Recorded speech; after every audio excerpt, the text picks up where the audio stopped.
Hello, I'd like to share a poem with you.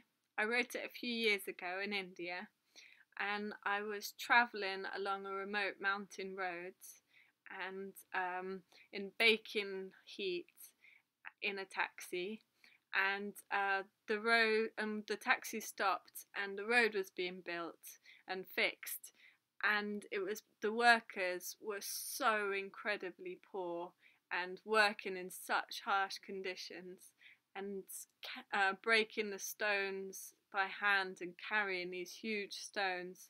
And there was one woman there, a young woman, and she had a huge stone on her head, and on her back was a newborn baby.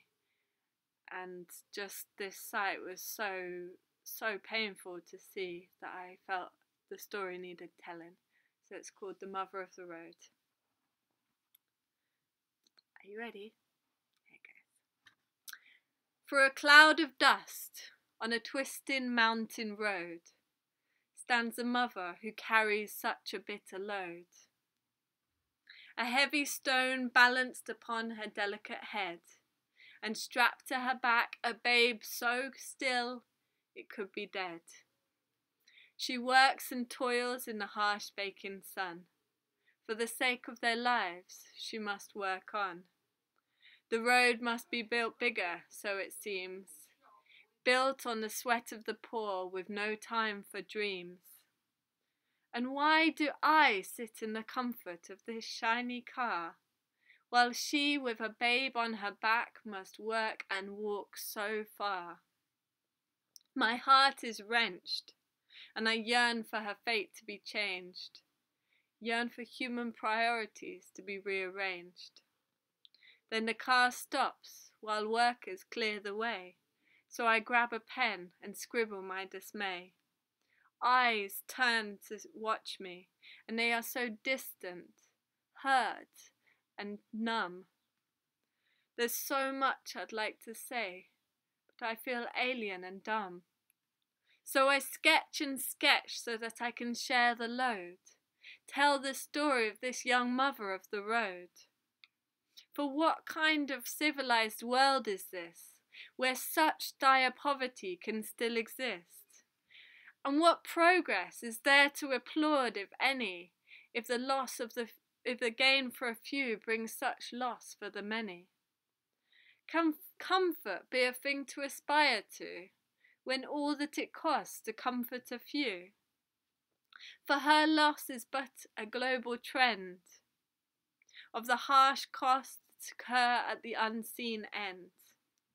The end where forests, oceans and tribes of the land are seen as obstacles that in the way of progress stand.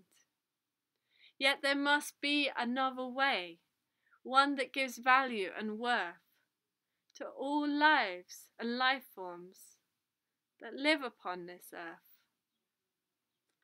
So this is a plea for all those that hear or read these lines, that we are the ones who decide and define what's acceptable and the meaning of success. So let's not just leave it to those who make such a mess. Let's value the life of this young mother of the road and all those that carry such a bitter load. Let's value the forests. Let's value the role of trees, so rivers can flow clean from the mountains to the seas. Let's value each being upon this great earth and give each child a true sense of worth. I hope you enjoyed that. I hope you found it food for thought.